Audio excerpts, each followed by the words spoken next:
ETV Urdu पर अगला programme.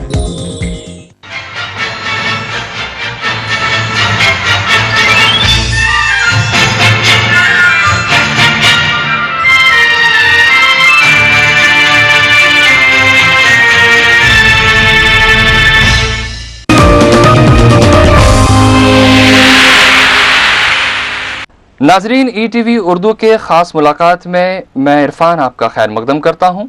आज हमारे मेहमान हैं बड़ौदा से तशरीफ़ लाए ज़ुबैर गोपलानी साहब।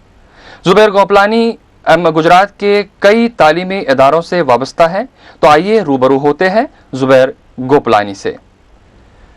ज़ुबैर गोपलानी साहब, ईटीवी उर्दू में हम आपका खैर मकदम करते हैं।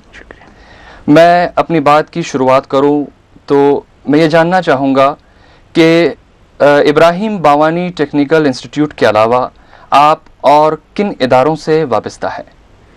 इब्राहिम बावानी टेक्निकल इंस्टीट्यूट के अलावा हनीफा स्कूल बोरसद में है, आनंद के पास नापा है, वहाँ पर आदर्श स्कूल है, इंग्लिश मीडियम है, गुजराती मीडियम है, बड़ौदा में क्रिसेंट स्कूल है। ऐसे कई इदारों के साथ हम लोग जुड़े हुए हैं और मैं अकेला नहीं, मेरे साथ पूरा कारवा है, हम लोग साथ मिल के काम करते हैं। ख़ास तौर पर इब्राहिम बावानी टेक्निकल इंस्टीट्यूट जो गुजरात का एक मारूफ इंस्टीट्यूट माना जाता है, इसे कायम करने की ज़रूरत क्यों महसूस हुई? 1980 में तकरीबन कुछ बिजनेसमैन, मुसलमान बिजनेसमैनों ने बैठकर ये सोचा कि आज की तारीख़ में मुसलमानों की हालात, मुसलमान उस वक्त भी दो चीज़ों का शिकार था। एक तो गुर्बत थी, जहालत थी। गुर्बत का दूर करने के लिए इंसान को मासी तौर पर मतलब फिनेंशियली उनको हेल्प करनी चाहिए, और जहाँ पर जहालत का सवाल है वहाँ पर इनको एजुकेशन से फराहम कराना चाहिए। तो कुछ बिजनेसमैन, लाइक माइंडेड पीपल जमा होकर इन लोगों ने सोचा कि हम वो इदारा कायम करें कि जहाँ पर ड्रॉप आउट्स को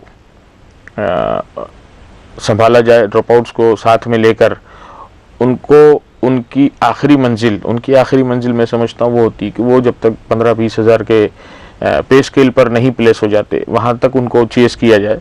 और इस सोच के साथ 50 बच्चों के साथ 1980 में इन लोगों ने जब बुनियाद डाली, 1988 में गुजरात में एक राइट की अपनी हिस्ट्री रही है। 8 सालों में बहुत तकलीफ़ हुई, लेकिन उन्होंने अपना जो अज़्म और जो तय किया था वो मकसद के पीछे लगे रहे। 1988 में 10 जुलाई को पहला क्लास शुरू हुआ 55 बच्चों के साथ, और अल्हम्दुलिल्लाह आज मैं समझता हूँ 1500 से 1800 बच्चे वहाँ पर तालीम ले रहे हैं। जो तालीम जो बच्चे वहाँ पर ले रहे हैं, क्या उनके लिए आगे उनके फ्यूचर का, उनके मुस्तकबिल के लिए क्या प्लेसमेंट के लिए कोई कोशिशें हो रही हैं? असल में होता ये है कि ये जो बच्चे हैं, ये 7, 8, 9, 10 के जो ड्रॉप आउट्स होते हैं, नॉर्मली अगर पढ़ाई नहीं है उनके पास तो वो बच्चों को कहीं पर नौकरी नहीं मिलती। ज़्यादा से ज़्यादा वो बच्चा कहीं पर मजदूर बन जाता है, कहीं खेत में काम कर लेता है। तो इन बच्चों की स्किल को पहचान कर उसको डेवलप किया जाता है। अलग अलग ट्रेड्स में उनको एडमिशन देकर जब उनका ट्रेड पूरा होता है उसके बाद अप्रेंटिसशिप होती है उनकी। अप्रेंटिसशिप के बाद हमारा बाकायदा इब्राहिम बावानी में प्लेसमेंट सेल है, वो उनको चेस करता है। या तो यहाँ पर अब माशाल्लाह हमारे मुल्क में भी इंटरनेशनल कंपनियां और बड़ी बड़ी इंडस्ट्रीज़ बहुत हैं, वहाँ पर इनको प्लेस करके 1-2 साल का एक्सपीरियंस मिलता है। ये कहीं पर भी गल्फ़ में जाते हैं, यूरोपियन कंट्रीज़ में जाते हैं और अपनी एक अलग पहचान बना लेते हैं। जी ज़ुबैर भाई, मुसलमान और तालीम, कल और आज, आपके नज़रिए से आप क्या फ़र्क महसूस करते हैं? मुसलमान का तालीम से रिश्ता बहुत पुराना है, लेकिन बदकिस्मती से पिछले कई सदियों से हमने थोड़ा सा रुख मोड़ा था। आज़ादी के बाद 1947 के बाद हमेशा अगर ये देखा जाए तो मुसलमान अपने आप पे रोता रहा कि हमको सरकार मदद नहीं करती, हमको ये नहीं करता, हमको वो नहीं करता। लेकिन पिछले तकरीबन 10-20 सालों में, ख़ास करके बाबरी मस्जिद की शहादत के बाद, मुसलमान को ये समझ में आया कि जाहिल बने रहोगे तो और अंधेरे की गहराइयों में जाओगे। मुसलमान जागा, पूरे हिंदुस्तान में, पूरे मुल्क की बात करूं, मुल्क के एतबार से जागा। गुजरात में 2002 में फिर जागा और आज ये हालत है कि आपको छोटे से छोटे गांव में भी एक आधी स्कूल तो मुसलमान की अच्छी मिल ही जाएगी। लोकल लोगों ने कोशिशें की हैं।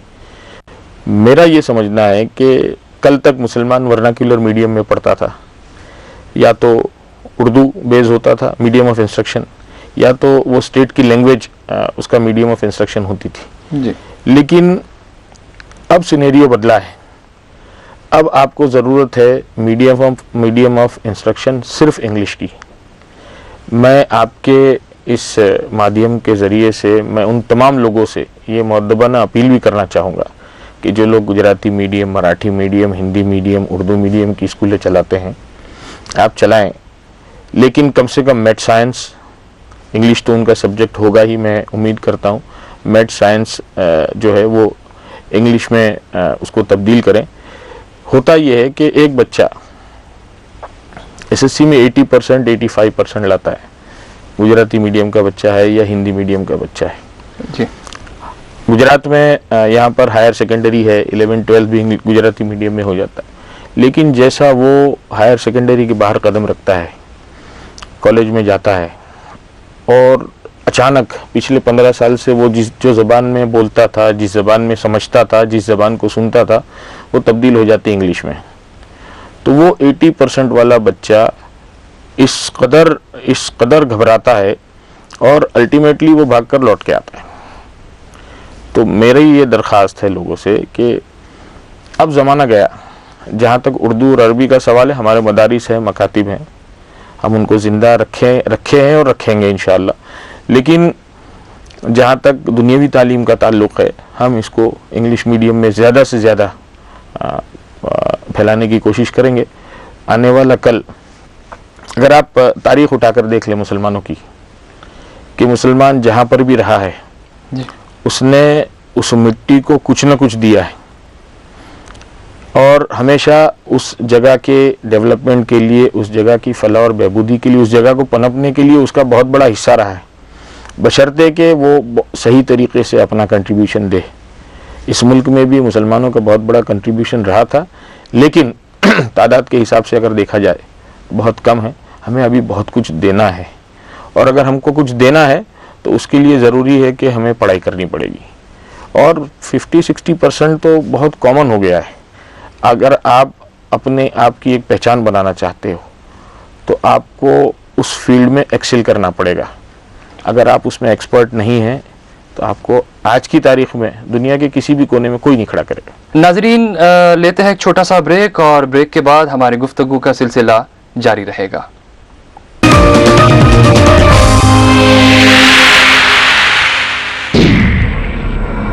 पाकिस्तान की हुकूमत और तालिबान के बीच हुई डील, तालिबान अब नहीं करेगा पाकिस्तान में हमले। पाकिस्तानी फौज और आईएसआई की राजनीतिक चाल, इमरान खान और परवेज मुशर्रफ के बीच हो सकता है अलायंस। ईरान ने अमेरिका के खिलाफ कड़े किए तेवर, कहा खाड़ी से दूर रहे अमेरिका। और विदेशों में रह रहे भारतीय बन रहे हैं नफरत का शिकार। ये और बहुत कुछ देखेंगे दुनिया इस हफ्ते में शाम 6 बजे ईटीवी उर्दू पर।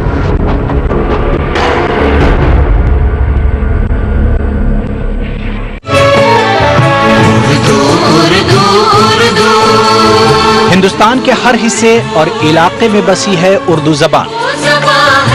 जिसको गंगा के जल से पाकीज़गी मिली है, अवध की ठंडी हवा के झोंकों में जिसके दिल की कली खिली है। हर दिल अजीज उर्दू जबान की तरक्की के लिए कौमी कौंसिल बराए फरोग़ उर्दू जबान और ईटीवी उर्दू की मुश्तरका पेशकश उर्दू दुनिया, देखिए सनीचर रात 8:30 बजे और इतवार सुबह 10:30 बजे सिर्फ ईटीवी उर्दू पर।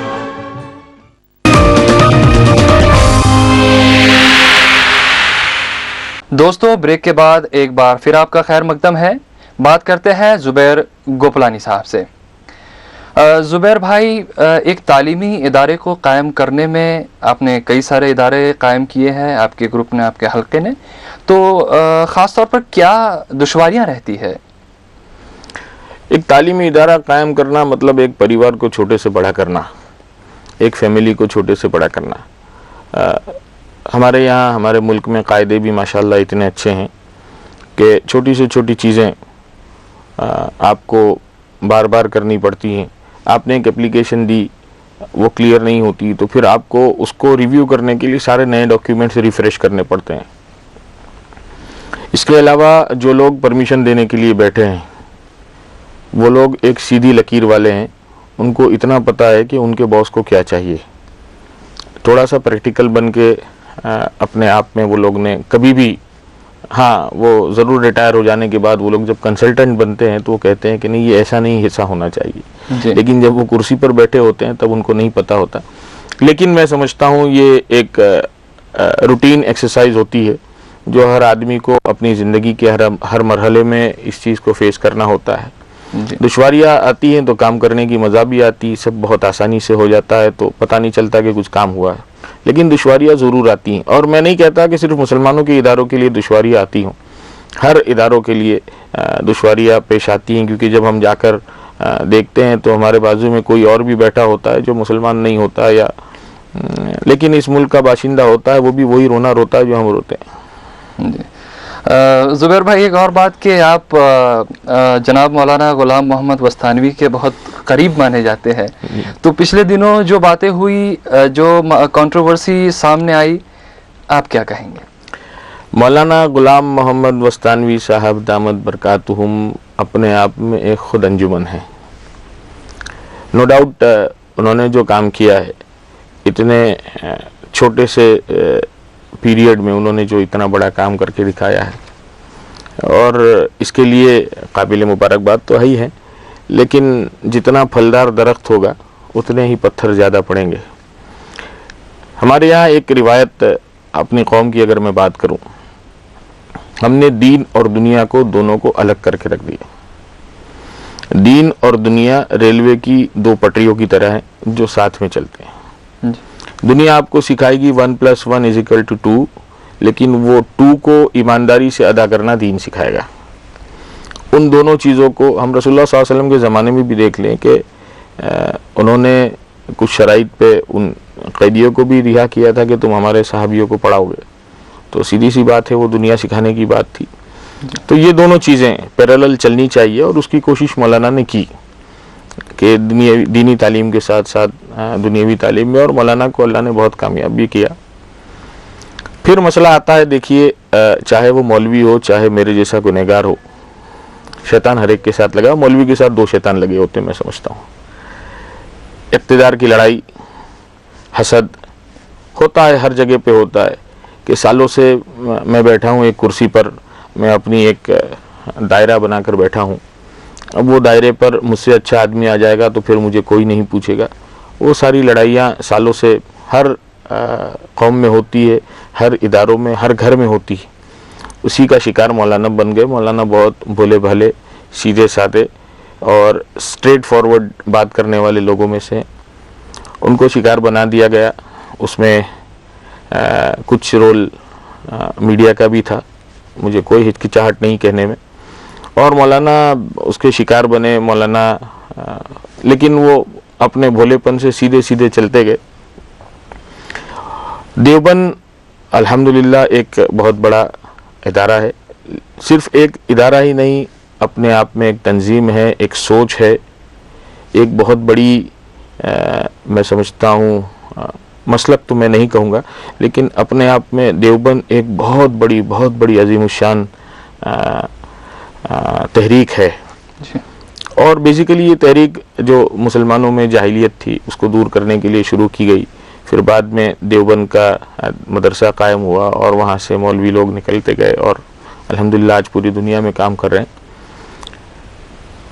मौलाना गुलाम मोहम्मद वस्तानवी साहब के पास देवबंद से बड़े कई इदारे हैं। मेरी इसमें कोई मुझे मिसकंसेप्ट नहीं लेना मुझे, या मिसकोट नहीं करना कि मैं देवबंद की अजमत को कुछ कम करने जा रहा हूँ, लेकिन मौलाना ने उससे बड़े काम किए। मौलाना के पास इससे बड़े अभी और कुछ काम बाकी है। मेडिकल कॉलेज कायम होने जा रहा है औरंगाबाद में। इसके अलावा और अभी मौलाना पर एक किताब भी लिखी गई है कि मौलाना पे किसी ने मौलाना की बायोग्राफी लिखी है, और मैं समझता हूँ हिंदुस्तान में पहली आत्मकथा होगी जो किसी जिंदा मौलाना पे लिखी गई। हमारी कौम जो है मुर्दा परस्त है। हज़रत मौलाना अली मियां नदवी रहमतुल्लाह अलैह के इंतकाल के बाद हमें उनकी कदर समझ में आई। अल्लाह हमारे बुज़ुर्गों की उम्र दराज करे। उनके जाने के बाद हमें समझ में आएगा कि हमने क्या खोया है। मौलाना के अभी कई काम बाकी हैं और कई इदारे, मौलाना ने भी इंजीनियरिंग कॉलेज, MBA कॉलेज भी अक्कलकुआ में शुरू की है। हम लोग शहरों में स्कूल चलाते हैं, स्टाफ को लाना, उनको स्टेबल रखना कितना मुश्किल होता है हम जानते हैं। अक्कलकुआ जैसे इंटीरियर इलाके में जहाँ पर रोड भी नहीं था, मैं बात करता हूँ आज से 5 साल पहले की या 4 साल पहले की, रोड भी नहीं था, जाने के लिए आपको 5 घंटे लग जाते थे, 6 घंटे लग जाते थे। ऐसी जगह पर इतने बड़े इदारे को कायम करके वहाँ से एक अच्छा माहौल बनाकर वहाँ के स्टाफ को पकड़ रखना मामूली बात नहीं। जो करता है उसको पता चलता है कि वो कहते हैं हम कि जिसकी माँ मरती है उसको पता चलता है कितना दुख होता है। जो करता है, जो काम करता है, उसको पता चलता है कि ये सारी चीज़ें कितनी मुश्किल होती हैं। मौलाना ने किया और मैं दुआ करता हूँ अल्लाह से कि अल्लाह उनको और भी आगे कामयाब करेगा। गलतियाँ आदमियों से होती हैं और जो काम करता है उसी से गलती होती। जो काम नहीं करता वो सिर्फ क्रिटिसाइज कर सकता है। कुछ गलतियां हमसे भी हुई होंगी, कहीं कोई काम में कोई कोताही रह गई होगी, लेकिन उसको कोई बहुत बड़ा स्वरूप देकर, एक बहुत बड़ा उसको वो देकर अगर पेश किया जाता है तो याद रखना आने वाले दिनों में कोई खड़ा होकर काम नहीं करेगा। हज़रत मौलाना की शख्सियत अपने आप में एक बहुत कारगर है, अपने आप में एक बहुत बड़ी है और मैं चाहता हूँ कि मौलाना अल्हम्दुलिल्लाह सेकेंड लाइन ऑफ लीडरशिप तैयार कर रहे हैं।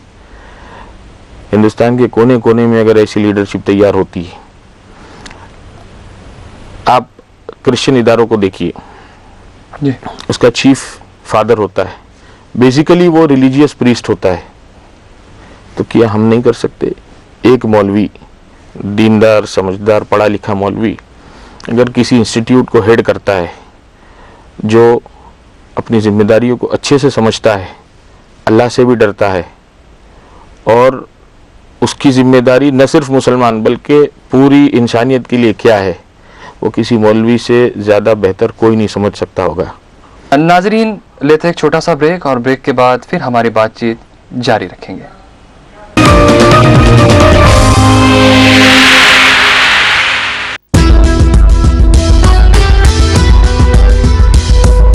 कसरत में वहदत की अनोखी मिसाल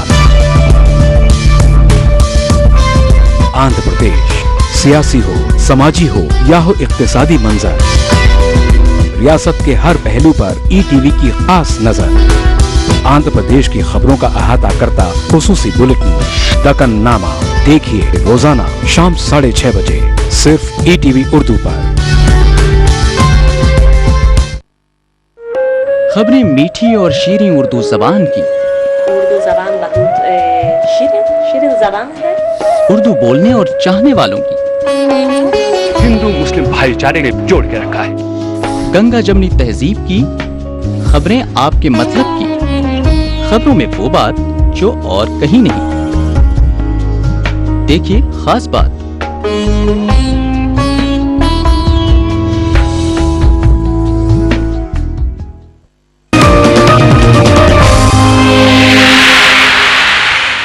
दोस्तों, ब्रेक के बाद एक बार फिर आपका खैर मकदम है। हम बात कर रहे हैं जनाब जुबैर गोपलानी साहब से। जुबैर साहब, आप कई पिछले गुज़िश्ता 20 बरस से इस फील्ड से जुड़े हुए हैं, तो ख़ास तौर पर आप क्या देखते हैं, क्या बदलाव होना चाहिए तालीमी इदारों में? प्रेजेंट सिस्टम जो है, हमारी एजुकेशन सिस्टम जो है बहुत लेंथी है।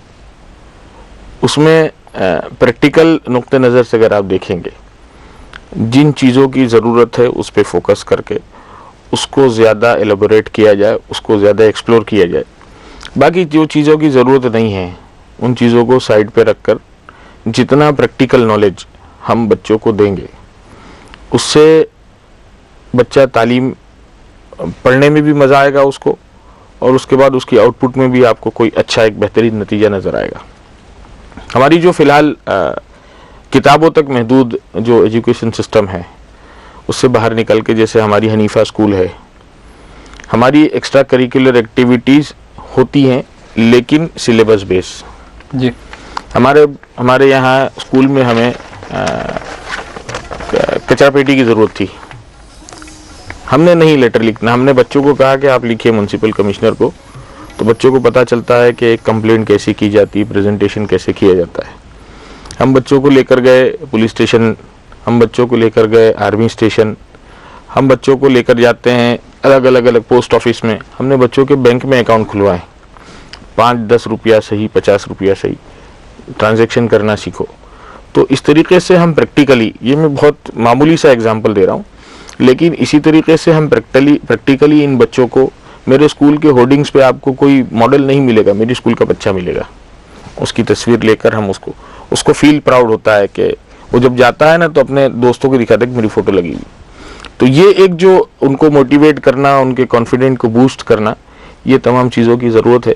उसी एंगल पर अगर हम काम करेंगे तो हमारी सिस्टम में बदलाव आएगा और उसके नतीजे बहुत अच्छे होंगे। जी। ज़ुबैर भाई, आप इस बात से वाकिफ़ है कि एजुकेशन में जो कमर्शियलाइजेशन हो रहा है, आपके हिसाब से उसे कैसे रोका जा सकता है? सब लोग बिजनेस कर रहे हैं, आप उनको बिजनेस करने दीजिए। हमको हमारा जो काम है, देखिए मैं आपको बताऊं, जहां तक अपनी कम्युनिटी का सवाल है, हमको ज़रूरत है अच्छे इदारों की। अच्छे इदारे आप लाइए। इसमें आप ये कर सकते हैं कि 60-40 का या 50-50 का रेशियो रख लीजिए। जो लोग फीस पे करने की इस्तेदाद रखते हैं, आप उनसे फीस लीजिए, और जो लोग गरीब बच्चे हैं, फीस वो अफोर्ड नहीं कर सकते, आप उनको उन पैसे वालों के उसमें से थोड़ा सा हिस्सा इनका डालकर सब्सिडाइज करके दीजिए। और कई जगह पर हो रहा है ये, और वो ऊंच नीच का जो फ़र्क मिटेगा। एक बड़े इंडस्ट्रियलिस्ट के बेटे के बाजू में जब रिक्शा ड्राइवर का बच्चा बैठेगा तो उसके गुरूर में कमी आएगी, इसके कॉन्फिडेंस में बढ़ोतरी होगी। कल उठ के दोनों कॉलेज में से पास होंगे, वो कहीं इंजीनियर या डॉक्टर बन के निकलेगा या वो अपनी फील्ड में ग्रेजुएशन करके निकलेगा। उसको जो फाइनेंस की ज़रूरत होगी तो उस इंडस्ट्रियलिस्ट को अपने 15 साल की दोस्ती का और साथ में बैठने की दोस्ती का वास्ता देगा और क्या थोड़ी मेरी मदद कर दे। उसकी नेकियां बढ़ेगी, इसका काम होगा, हमारी इकोनॉमी बढ़ेगी। नहीं, मेरा इशारा दरअसल जो एजुकेशनल इंस्टीट्यूट्स है जहां डोनेशन की बात है, और एक दूसरे लफ्जों में जो कहा जाए कि स्लॉटर हाउस बन चुके हैं जी, उसके खिलाफ तो कैसे, उसके खिलाफ कैसे कार्रवाई? उसके खिलाफ तो जब तक पेरेंट जागरूक नहीं होगा, मैं दूं क्यों? मेरा ये अनुभव रहा है। परमिशन लेने गया था मैं किसी गवर्नमेंट ऑफिस में, तो वो मुझसे कह रहा है कि साहब आप इतनी बड़ी स्कूल चलाते हैं, आपको परमिशन हम ऐसे ही दे दो। मैंने कहा हमने जो है बहुत मेहनत करके इंफ्रास्ट्रक्चर बनाया, आपको देने के लिए नहीं बनाया। नहीं देना है आप रिजेक्ट कर लीजिए, मैं आपके अब्बा हुजूर के पास जाऊंगा। आप देने से इनकार करोगे तो वो सीधा होगा। लोग दे देते हैं कि कौन झंझट बोलेगा भाई, उसी स्कूल में बच्चा पढ़ेगा, कौन समझे करके चलाते। हम चलाते हैं तो चलता है, मत चलाइए, नहीं चलेगा। आपको उसके लिए अपना एक खुद को जोर लगाना होगा, वो जोर हमारा लगता नहीं। तो अल्टीमेट विक्टिम ही जब तक उसका जुल्म का सामना नहीं करेगा तो ये लोग पनपते रहेंगे ऐसे। बात ये डोनेशन की, करप्शन की और ये हो रही है, तो एक बात ये भी जानना चाहूँगा अन्ना हजारे साहब याद आ रहे हैं कि अन्ना हजारे की जो मुहिम जो चल रही, बदनवानी के खिलाफ जो मुहिम छेड़ रखी है उन्होंने, तो उसको आपके नज़रिए से कैसे कामयाब बनाया जा सकता है? देखिए, हिंदुस्तान वो मुल्क है जहाँ पर मौलाना अबुल कलाम आज़ाद से लेकर बाबा साहेब आम्बेडकर से लेकर प्रवीण तोगड़िया जैसे लोग रहते हैं। अगर आपको किसी मुहिम को चलाना है तो हर कौम के नुमाइंदे को तो लेना होगा, लेकिन हर कौम की सोच का भी आपको ख्याल रखना होगा। आप वंदे मातरम के साथ इनकलाब जिंदाबाद कहकर बैलेंस नहीं कर सकते। आप ये बताइए मुझे, अन्ना हजारे साहब को पूरे हिंदुस्तान में से एक आदमी नहीं मिलता जो अपनी कोर टीम में खड़ा कर सके मुसलमान अच्छे नहीं है हिंदुस्तान में। और ये अन्ना हजारे साहब को एक अपनी चॉइस के मुद्दे समझ में आते हैं। कई ऐसी चीज़ें हैं। कहाँ थे अन्ना हजारे साहब 2002 में? कहाँ थे अन्ना हजारे साहब जब मुसलमानों के साथ जुल्म होता है? कई मुसलमानों ने चिट्ठियाँ लिखी है, मेरे पास एविडेंस है। कई मुसलमानों ने चिट्ठियाँ लिखी, जवाब देने तक की फुर्सत नहीं है। एक बहुत सोची समझी साजिश का शिकार हिंदुस्तान होने जा रहा है। पर्दे के पीछे कोई और काम कर रहा है, सामने कुछ और नज़र आ रहा है, और हमारे मुल्क की जनता बहुत भोली भाली है। बहुत जल्दी, देखिए, जज्बात में बहुत जल्दी आ जाती है, हम उनके जज्बात में बहकर न जाएं। रहा सवाल अन्ना हज़ारे साहब की जो ज़िद है, हिंदुस्तान का अपना एक कॉन्स्टिट्यूशन है, पार्लियामेंट का अपना काम करने का एक तरीक़ा है, पार्लियामेंट में हमने भेजे हुए चुने हुए नुमाइंदे हैं। आप कहोगे कि मैं कहूँगा वैसा ही हो, नहीं हो सकता। हिंदुस्तान में मनमोहन सिंह कहेंगे वैसा ही हो, नहीं हो सकता। हिंदुस्तान में वो होगा जो हमारे चुने हुए नुमाइंदे तय करेंगे। किसी 4 आदमी के, आप देख लीजिए किरण बेदी साहिबा, उनकी प्रॉक्सिमिटी किसके साथ है पूरी दुनिया को पता है। तो ये सारी चीज़ें, अब ये है कि हमारे लोगों की मेमोरी बहुत शॉर्ट होती है, भूल बहुत जल्दी जाते हैं। थोड़ा सा याद करें, मैं लोगों से कहता हूँ याद करो, देखो थोड़ा सा पिछला जाकर कि ये भाई साहब पहले कहाँ बैठते थे, कहाँ से निकल कर आए हैं और हिंदुस्तान को कहाँ लेकर जाएंगे।